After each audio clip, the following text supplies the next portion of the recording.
One more time, the topic of my today's lecture would be the lived experience of borderline, but I would like to widen it to other personality disorders as well, as it's going to be the part of my research proposal that I will present at the end. So the three sections that this talk would be divided into: the first, the short background about the input of phenomenology into personality disorders. Then I would proceed to the results, a few of the results actually, of the pilot study we did together with Professor Moskalewicz. And at the end, I would like to share with you a draft research proposal for my PhD. So the starting point of the research we did was the work of Professor Fuchs and Professor Stangelini about the temporal structure that underlies borderline. They introduced two notions. First, the immediacy, so the kind of an inability to represent, conceptualize, reflect upon events for oneself. As an effect of this quality, the only perspective that is available in experience of borderline patient is the immediated now. So the whole experience somehow collapsed into present, or the patient is caught up in the present moment. And then the notion of instantaneity was introduced to underline how rapid and momentous experience it is. That at the end, actually, it makes patients incapable of integrate their narratives into continuous over time one coherent narrative. So our research was aimed at would attempt to answer the question about how is borderline diagnosis processed in time. And in this way, we wanted to first reveal the pathway of identification with diagnosis and understand how the process of identification occurs within the patient's intrapsychic world. And secondly, we wanted to reveal the underlying temporal structure. A few details about the study. It was made on 10 participants diagnosed with borderline. It was basically, the basis were the semi-structured interviews supplemented with T-Cottle circles test that I will describe a bit later on. And the data was analyzed with the method invented by Georgi. And here are the questions that we designed together with Professor Moskalewicz. And briefly about the results. So the effects of Georgi analysis are the so-called structures of experience. So first structure of experience concerns the temporal structure that underlies borderline.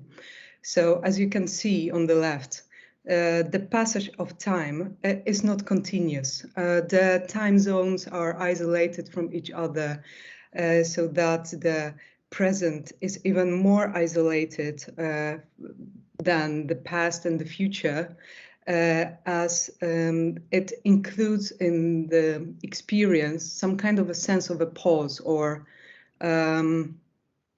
is so much deep isolation that can be disturbed only occasionally by storming memories from the past or anxiety about the future.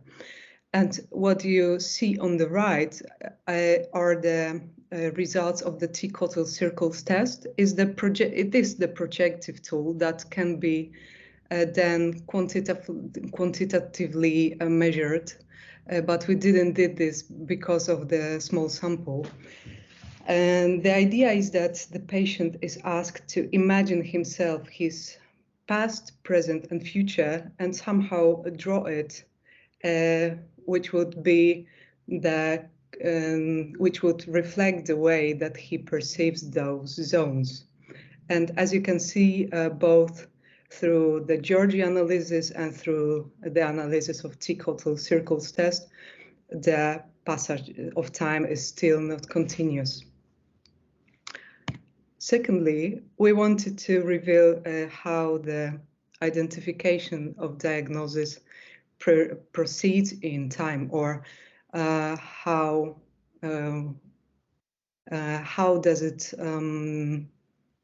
does the appropriation to diagnosis occurs in patient's intrapsychic world. And as you can see, this is based on 3 stages. The first is the cumulative sense of inadequacy.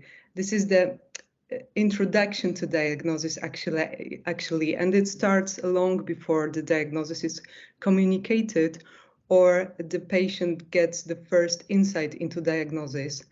What is essential for this stage is the intuitive sense of one's abnormality on one side, but on the other, the lack of influence on myself and arising need for name, which at the end proceed patients to the emergence of pre-diagnosis. Then after diagnosis is communicated or the first insight to diagnosis occurs, you can see the diagnosis outburst, which means that the initial reaction to diagnosis announcement is a very intense affective moment. Manifestations between the patients could vary, because some of them described relief, some of them anger, some of them hope. But the essence is the same, that it is very intensive moment. And then after diagnosis outburst, the battle of self-fragments begins. So patients try to internally struggle between various attitudes toward diagnosis, not only attitudes, but also stances, but also different emotional states towards diagnosis. And thirdly, the third structure that was revealed during this study was the structure of the relationship between the self and borderline diagnosis. And as you can see, before the diagnosis, sense of self and sense of problem do overlap. The initial recognition of the problem is to some extent fragmented into problematic behavior, problematic emotionality, cognitive distortions, etc., so that the self is perceived as a problem itself. And then after the diagnosis, what is changing, as you can see on this graphic model, is the fact that the diagnosis seemed to set the boundaries between self and the symptoms, so that the appearance of self free of symptoms can be observed and can be experienced by patients. And what is essential for this moment as well is the fact that diagnosis provokes the transition from first to third person perspective for patient himself, so that he can not only reflect upon his symptoms, but also observe it and to some extent control. And basing on the same methodology and the same approach, now I'd like to proceed to a short introduction into my really draft research proposal, PhD research proposal. And at the beginning, a few words about its background. So as you all most probably know, there is a significant change between the DSM-4 and 5. Concerning the personality disorders, the crucial changes are as follows. So now we have 2 coexisting models of diagnosis. First is still categorical, so it's based on the assumption that there are 12 specific personality disorders that have characteristic traits, etc. And second is rather dimensional, and this approach tries to uncover what is common for personality disorders as a whole group. And I found it attractive because the effect of this assumption is the reformulation of a general criterion for personality disorders. As you can see on the top, the first step of the diagnosis procedure is the assessment of impairment in personality functioning, which consists of two constituents. So first is the self-impairment, and second is interpersonal functioning impairment. And what is here is here you can see the precise general criterion for personality disorder. And what interests me more is the criterion A, from which the history begins. So the personality disorders are the phenomena that are based on the moderate or graded impairment in personality, so that defined as self or interpersonal functioning. Of course, it arises a question about the nature of this general criterion. So what does it mean that someone has his self impaired? On the right, you've got the specificity of interpersonal criterion that was the effect of the work of the working group for personality disorders. And on the left, you can see the specificity of self-impairment. So first is the fact that the impairment of self means the lack of identity integration. Secondly, it means that the self-concept is not integral enough, which means that one cannot regulate his self-esteem enough, or the quality of self-representation is weak, etc. And thirdly, that a person lacks a self-directedness. And three comments to this. Firstly, as you can see, it is a very widely introduced notion, so that this kind of self-impairment consists of so many constituents that one can have an impression that actually you don't know what does it mean to have his self impaired within the personality disorders. Secondly is the fact that it is expert knowledge based. So this is, as I previously said, the effect of the discussion among personality disorders working group, and it is supported by some quantitative data, but it lacks qualitative data at all.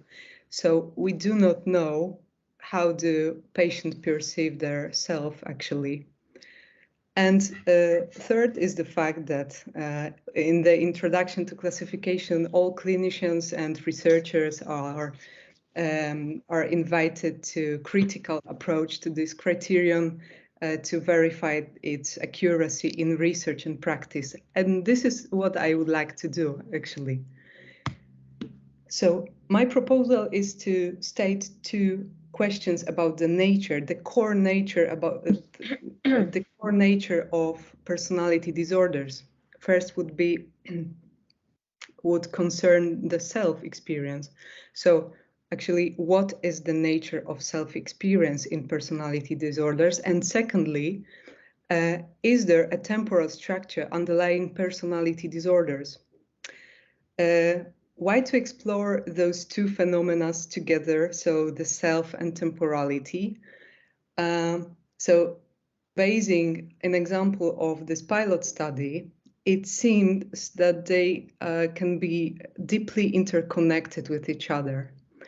The notion of instantaneity was assumed concerning borderline to be one of the explanatory mechanisms for the fragmentation of narrative identity, which means that one cannot imagine the integral self-concept without the sense of one's continuity in time. So I assume that the level of self-coherence would be related to the level of temporal continuity, an example. And I can imagine three options that would be the results of such an assumption.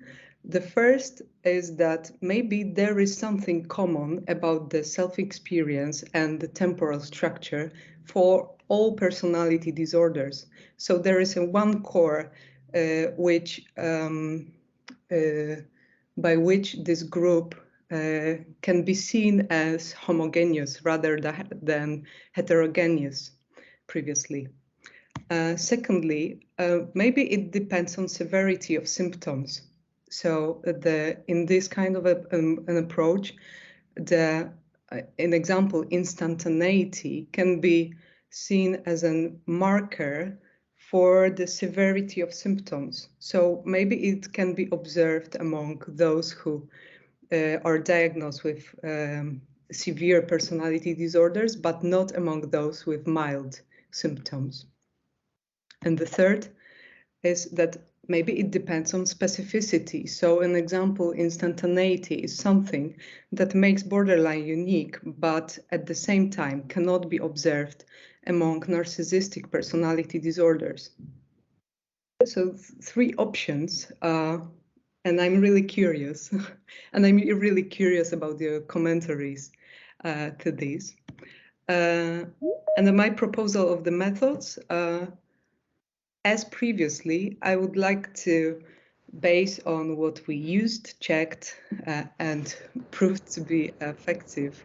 So it would be mixed methods in order to grasp as much polyphony as possible. So qualitative data derived from semi-structured interviews analyzed with Georgi approach, and quantitative data from Tikotl circles test, supplemented with Polish abbreviated version of Zibardo time perspective inventory.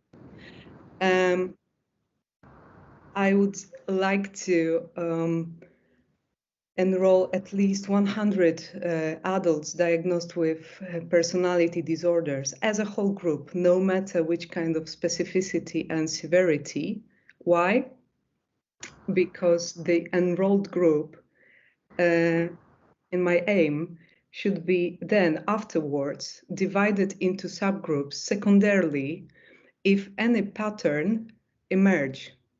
So if, according to the preliminary analysis, it would seem that, in example, the self-impairment is severity dependent or specificity dependent, then this bigger group would be further divided into subgroups as follows.